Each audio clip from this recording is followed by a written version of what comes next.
How's it going? Devin here with Ground Force Metal Detecting, and I've got my MINELAB Manticore here with me today. A while back, I made a video called The Beginner's Complete Guide to the MINELAB Manticore.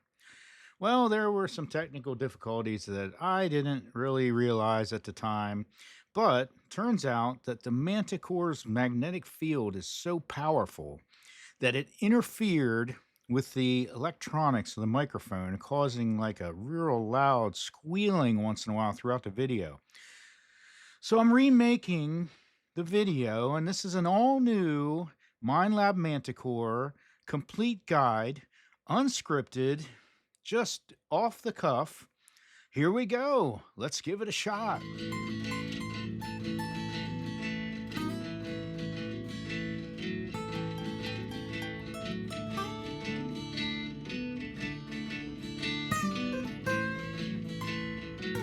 Here we go. All right. It's a complete guide to the MINELAB Manticore. I've got my Manticore here. Guess what? I've got the coil fully extended, the shaft, so that the coil is a good 6 feet from the microphone. So hopefully preventing any further interference with my technology here. All right. Now, let's get into this. All right. The Manticore is the only metal detector that doesn't really need a guide. We'll get into this, okay? Here's what I want you to do. I'm going to show you very first, right off the bat, what I do to detect, okay? So here we go. I'm going to power on and do a factory reset. And you do that by holding the power button in, all right? So I'm holding it in. We're going to do a factory reset. All right, there it goes. It's factory reset. Now, the first thing I'm going to do is hit the gear button. Now, you notice here that the sensitivity is set at 20. That's the sensitivity, all right? Above that's your frequency, okay? Then above that is your mode, the little symbol for your mode, all right? Up in the right, you got your battery, and you've got your little depth meter, which is a signal strength meter, okay? Then the whole bottom third of the screen is your 2D screen, all right? Now, we're going to hit the gear icon, and I'm going to show you what I do to detect almost every time from a factory reset, okay? I'm going to be using the general all-terrain mode, all right? All-terrain general. So we're going to hit the gear, okay? I would normally crank my volume up to max, but in this case, I'm going to turn it down, okay? Just for the sake of the video, so we don't get a bunch of beeping. I had enough beeping the last time, all right? Up arrow, and all your settings are on the left column here, accessed by just going straight up the settings, okay? Okay, the first one up is all-terrain general mode. I'm going to keep it in that mode. And this is what I would do to detect if I went outside right now and detected, okay? Noise cancel. I'm going to hit a noise cancel upper right-hand button, okay? I can do a one press or I can do a hold it in. And I can hold it in and it'll continue, and sometimes that number will change. Today it's not changing, okay? So you just let off. Going to go up to ground balance. Now, ground tracking on the MINELAB Manticore works great, okay? You don't have to be scared of ground tracking, all right? Now, you don't want to really use it if you're in a very trashy, dense environment of, targets that are going to confuse the metal detector into thinking that's the ground. Okay, it's adjusting its 0 point with the ground mineralization as you go. Or you can do a manual ground balance. Either way, it's a complete preference, all right? I like to use tracking. I'm going to turn tracking on, okay? Up arrow. Recovery speed, okay? We know what recovery speed is. We're not here today to discuss what recovery speed is. Recovery speed of 5 on the MINELAB Manticore is a great middle-of-the-road recovery speed. You don't want to go too low, and you don't really want to go too high, okay? This machine is super fast on recovery speed of 5, and it's also really deep. You don't really need to lower it. If you do want to lower your recovery speed or raise it, just go 1 or 2. Don't go the whole way down to recovery speed of 1 or recovery speed of 8. All right, going up. Discrimination pattern, okay? I typically don't mess with it, all right? I'll show you what it does, but I typically don't mess with it, all right? Ferrous limits. I don't really mess with this either. Okay. Here in the United States, our coins are non ferrous. Most of the targets that I'm looking for are non ferrous. I don't really use ferrous limits much or alter them. Okay. I like the way that MineLab set it up. Okay. Going up, ferrous volume. Now, this here, I like to turn my ferrous volume up a little bit. So I'm going to hit the pencil and we're going to crank that up to 15. Okay, I like a loud iron tone. All right, we're going back and we're going to go up. 2 region all tones. I personally like 1 region all tones, and we'll talk about why. All right.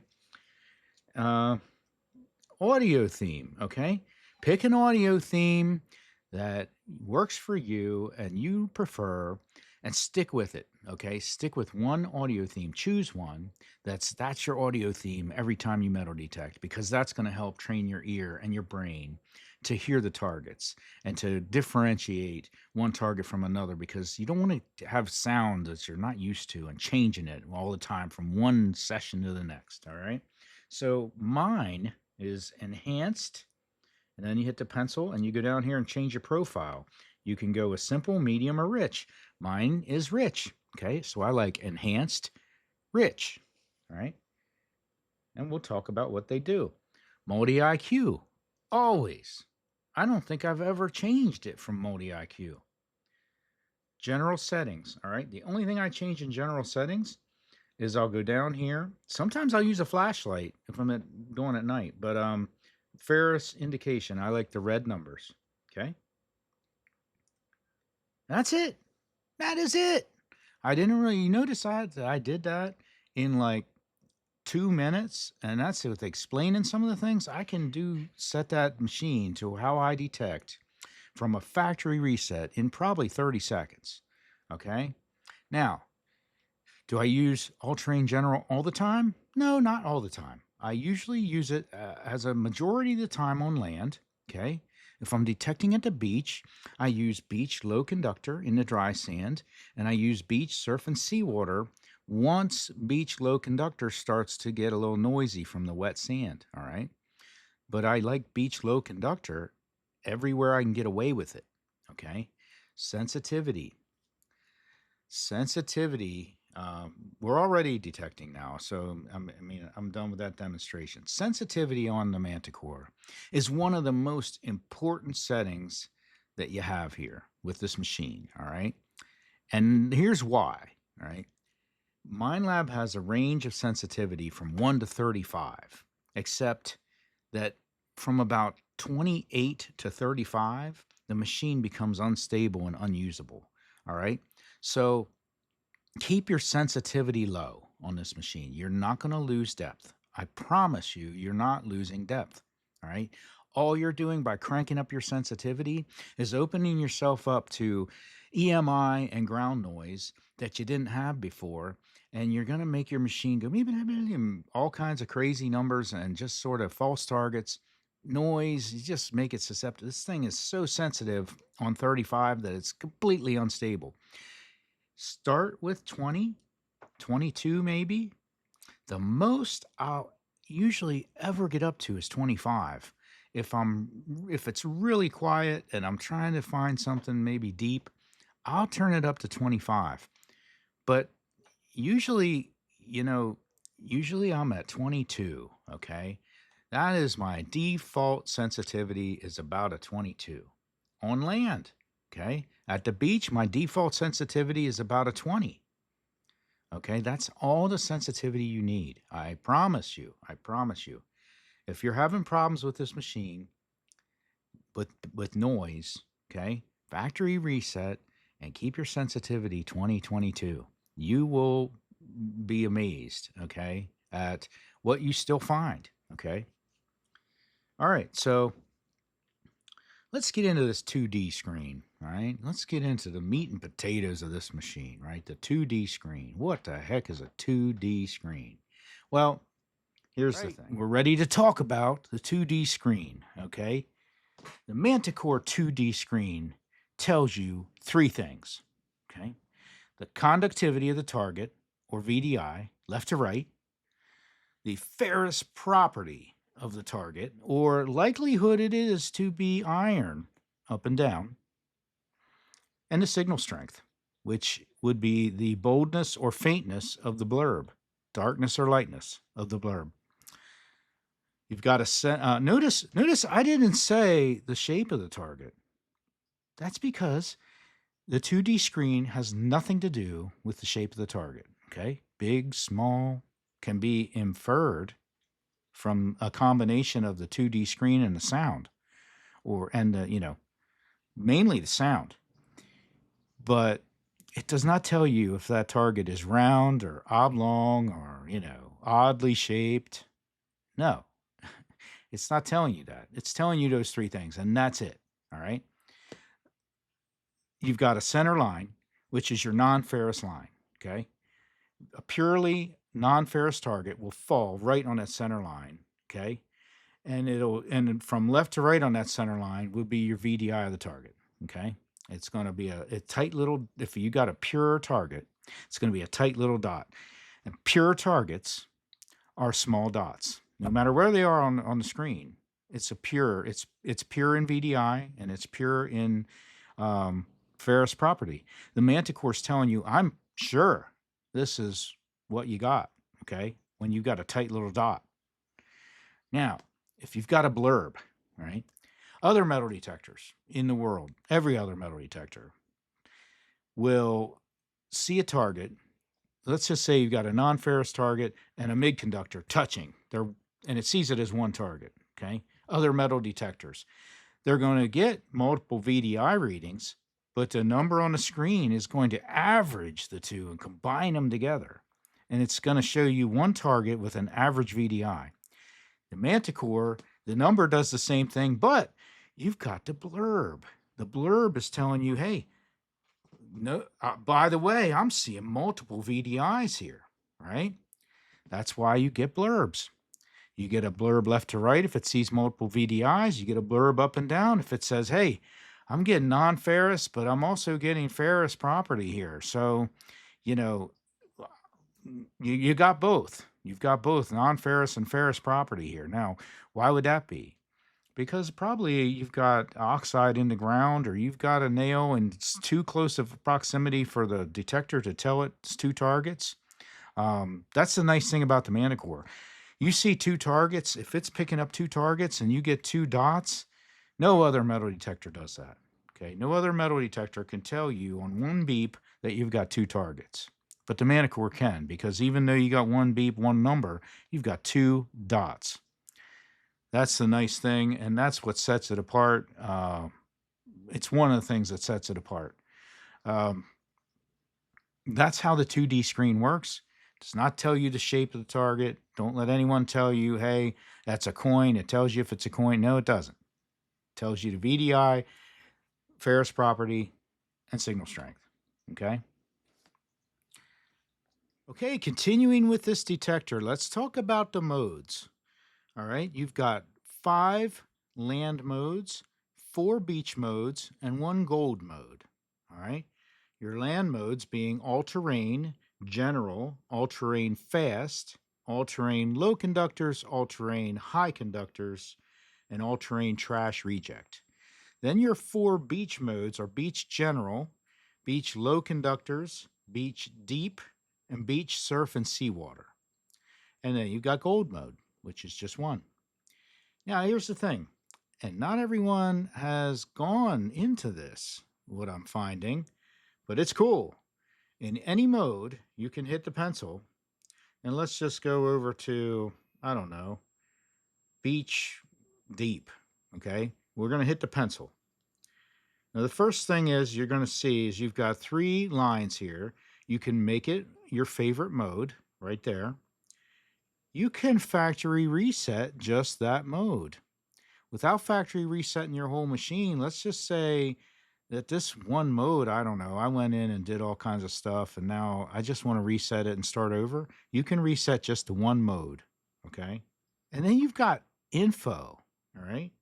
So go to info and hit your right arrow, and it's going to give you a whole explanation of that mode, and it's going to give you target separation, and trash rejection, a rating on each of the modes. So, so we're in beach deep, right? Saltwater beach detecting for small or thin metal objects such as fine jewelry with aggressive settings for maximum depth. Suitable for dry and wet sand. Trash separation is low, 2 stars, but trash rejection is 4 stars out of 5. So pretty cool information, and you can get this on any mode, and you should read them all. Okay, it's a good learning experience. So I'm going to go back. We're going to get out of modes. Okay, noise cancel we kind of talked about. That's sort of self-explanatory. Um, Ground balance we kind of talked about, self-explanatory. Recovery speed, we all know what recovery speed is. If I'm going too fast here, if I'm giving you something that loses you, put it in the comments, because I probably have another video that went into that one setting. Okay. Now, let's talk about discrimination pattern and Ferris limits together. The Manticore discriminates in 2 ways. And what is discrimination on a metal detector? Discrimination is choosing the properties of a target, say the VDI, that I don't want to hear. And I want that to come through as either totally discriminated or a rejected tone. Okay? Rejected low tone, which we refer to as an iron tone. Iron is typically the discriminated culprit. Okay.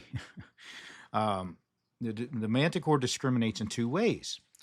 With, okay, discrimination pattern is how you set your discrimination with regards to conductivity and VDI, left to right.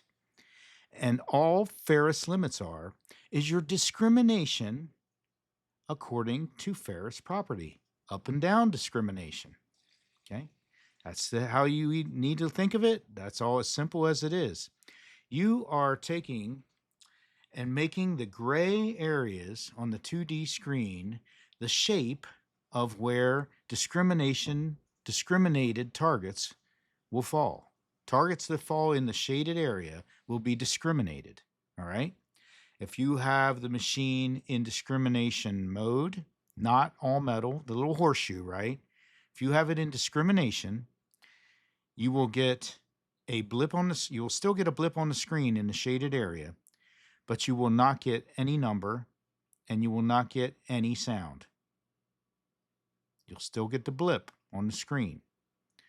If you have it in all metal and a target falls in the shaded area, that's when you'll get the rejected tone, however you have your iron tone and volume set, and you'll get the red number in all metal.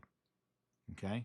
And what targets give you the red number and what targets give you the iron tone are set by both the discrimination pattern left to right and the Ferris limits up and down.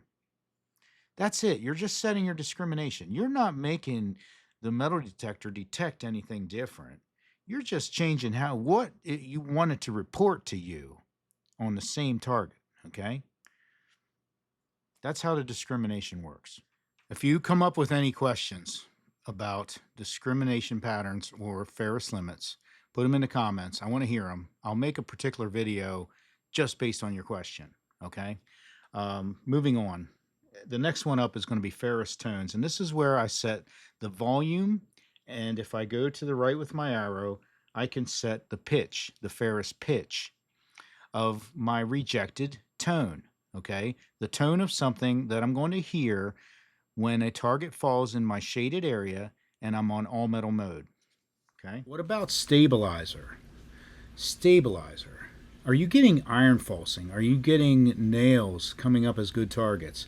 Stabilizer, if you add some stabilizer, this helps to mitigate that iron falsing. It helps to break up those high good tones on long, large nails that you sometimes get, especially with a nail with a halo of iron oxide around it. It will tend to fool the detector. Stabilizer helps with this. And then stabilizer filter, once you have stabilizer on, and your stabilizer goes from 1 to 12, and you can add stabilizer as you go. Don't go too crazy with it, because just like all filters, it also affects other things on the metal detector. So 3 to 5 on the stabilizer if you're getting falsing. If you're not, don't worry about it. But then the stabilizer filter adds additional processing to that and further nuance, which helps also to mitigate. Usually I turn a stabilizer, if I'm turning a stabilizer on, I'll go ahead and turn stabilizer filter on as well, and filter's just on or off. So yeah, if you're getting falsing, try adding some stabilizer. It works. It works good. It will help with iron falsing. Okay, the next setting up would be target tones. And this is setting, how your tones behave for accepted tones, okay? Not your rejected iron tone. This is your accepted tones. All right, and you can set regions. All right. A region would be, say, if I wanted one VDI of 1 to 20 to do one thing, and I want VDI of 21 to 50 to do something different, and I wanted VDI of 51 to 99 to do something else. I can set regions, and I can have a minimum or maximum tone in there. I can have a one tone in each region. That's why you have multiple regions. All right. And your choices are one region all tones, which is what I end up using all the time. Just one region, minimum to maximum tone. Two region all tones, five region all tones, one single tone, or two tone, or five tone. And that's it. You can set each tone to be a single tone in the regions, or each region can have a sliding scale of its own. All right, it's completely customizable.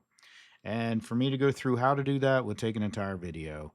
And if you want me to do that, let me know in the comments. I'll make an entire video just based on target tones. Gladly. I'm always looking for video ideas. The next one up is audio theme. And you've got a choice here of normal, enhanced, depth, and prospecting. All right, so normal is going to have it's what a lot of the default modes are, and what it happens is if you switch from normal to enhanced, enhanced has a little more differentiation in shallow and deep, or shallow and deep targets, or in other words, strong signals and weak signals. It's going to be a little bit more differentiation in volume and a little bit of an enhanced sound. um, Depth and prospecting are both proximity based, so that the targets, a strong signal target, shallow target, will have a high pitch, and a lower, weaker signal target will have a low pitch. All right, and the whole 2D screen, the whole VDI system works differently. Play around with that and see if you like it.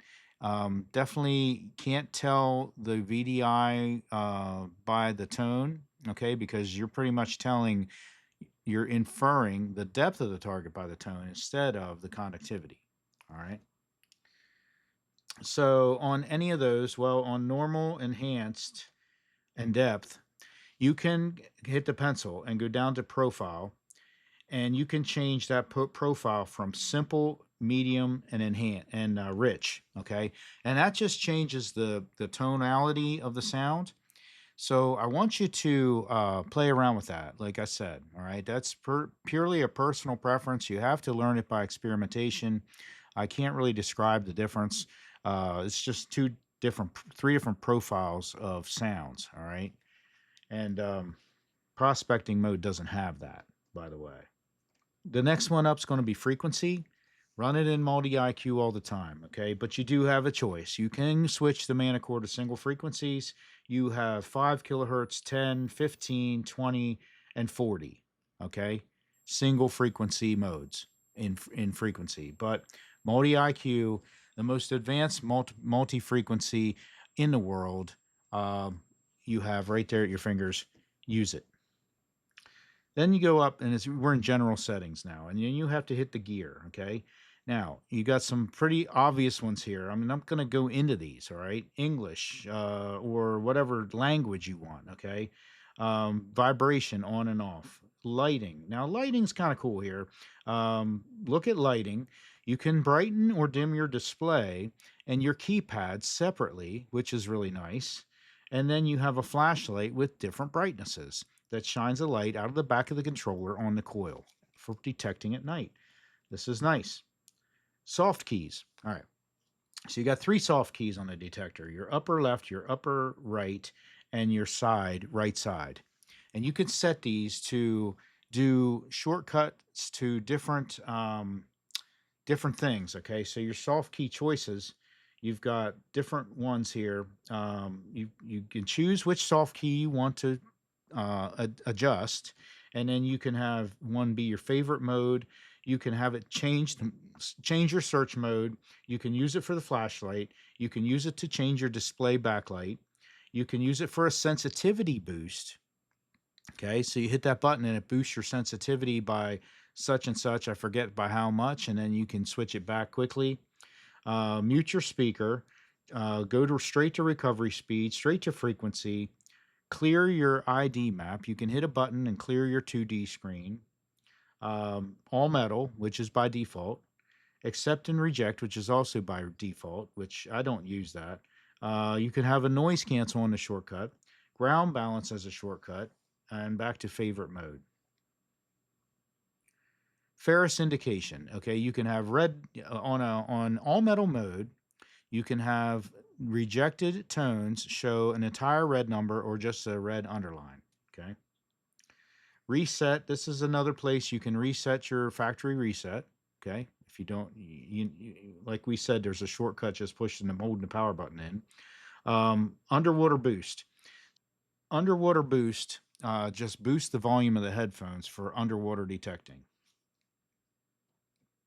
And then you got your software info, and you've got compliance. I don't know what that's just some legal information there, some specs. Um, that's it. That's the Manticore. Okay. I've gone through the entire machine. The Manticore is not for beginners, but a beginner can use it. Okay. Don't be scared. It's a lot of money to invest for a beginner, but if you have the budget for this thing, you're not going to go wrong. You're not going to be lost because it guides you through the things that you don't know. And you don't really need most of it to get going detecting. You can literally turn on the machine and start detecting from a factory reset without even doing a couple things that I do. All right. You can literally just turn it on and go. All right. There's nothing wrong with that. And, not many metal detectors can say that, but this one can. I appreciate you watching my videos, guys. Thank you. Have a great one, everybody. Get out there with your Manticore and swing away.